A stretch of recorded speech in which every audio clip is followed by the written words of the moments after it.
আসসালামু আলাইকুম। আশা করছি সকলেই ভালো আছেন। তো আমার নতুন আরেকটা ভিডিওতে আপনাদের সবাইকে অভিনন্দন। তো ব্যক্তিগত কিছু ঝামেলার কারণে, একটু সমস্যার কারণে আগের মতন ভিডিও আপলোড করতে পারতেছি না। যার জন্য আমি আন্তরিকভাবে দুঃখিত। ইনশাআল্লাহ খুব শীঘ্রই আমি আবার রেগুলার ভিডিও আপলোড করব। তো আপনারা সবসময় আমাদেরকে যেভাবে সাপোর্ট দিয়েছেন ঠিক সেভাবেই আমাদের পাশেই থাকবেন। আর আজকের ভিডিওটি যদি ভালো লাগে তাহলে চ্যানেলটিতে সাবস্ক্রাইব এবং লাইক দিয়ে দেবেন ভিডিওটিতে।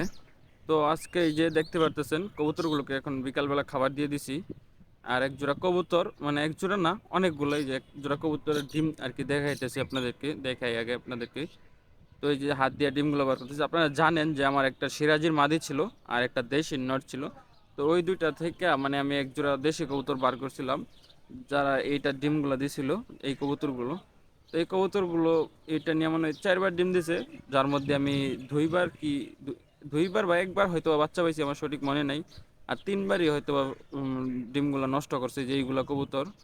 তো এইগুলা শুধু এইগুলা না, এই যে ডিমগুলো আমি ফেলে দিলাম, শুধু এইগুলা না, মানে একদম নষ্ট হয়ে গেছে। আবার বাইবের নাকি আবার ভালো ডিম ফেলে দিয়েছি। মানে সবগুলো কবুতরই প্রায় 8-9 জোড়া কবুতরের ডিম দিছিল, সবগুলা কবুতরই আপনার ডিম নষ্ট করে ফেলছে এই গরমের মধ্যে।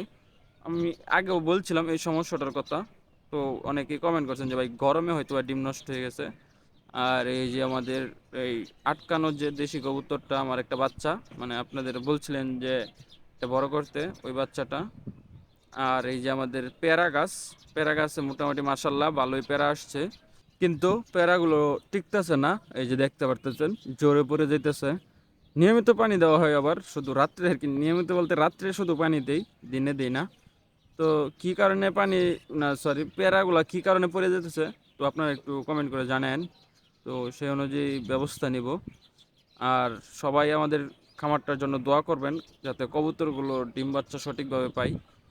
এইটা নিয়ে হয়তো বা দুইবার, মানে এবারে হয়তো বা 7 জোড়া ডিম নষ্ট হয়েছে একসাথে। এর আগের বার 7-8 জোড়া ডিম নষ্ট হয়েছে। এই যে এই খোপে এক জোড়া ডিম নষ্ট হয়েছে।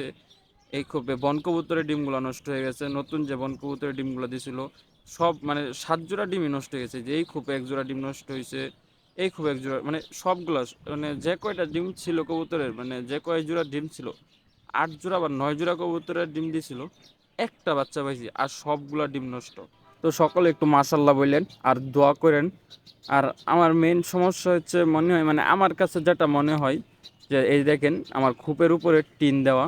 তো এখন হচ্ছে গরমের সময়, তো রোদ, দুপুরবেলা যে কী পরিমাণ রোদ উঠে, সেটা আমরা যারা বাইরে থাকি বা বাইরে কাজ কাম করি শুধু তারা এটা ফিল করতে পারবে। তো এই রোদটা সম্পূর্ণ এই চালের উপরে পড়ে, টিনের মধ্যে। তো কবুতরের ডিম নষ্ট হওয়ার এটা হয়তো বা অন্যরকম একটা কারণ, অন্যতম একটা কারণ।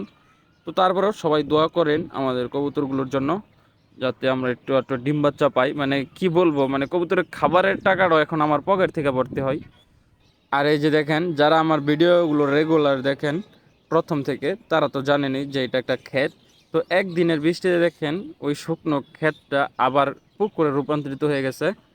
তো ওই দিনের বৃষ্টির কিছু ভিডিও করে রাখছিলাম, তো ভিডিও শেষে আমি এটা অ্যাড করে দেব। তো যারা সকলে আমাদের ভিডিওটি দেখেছেন সবাইকে ধন্যবাদ এবং আল্লাহ হাফেজ।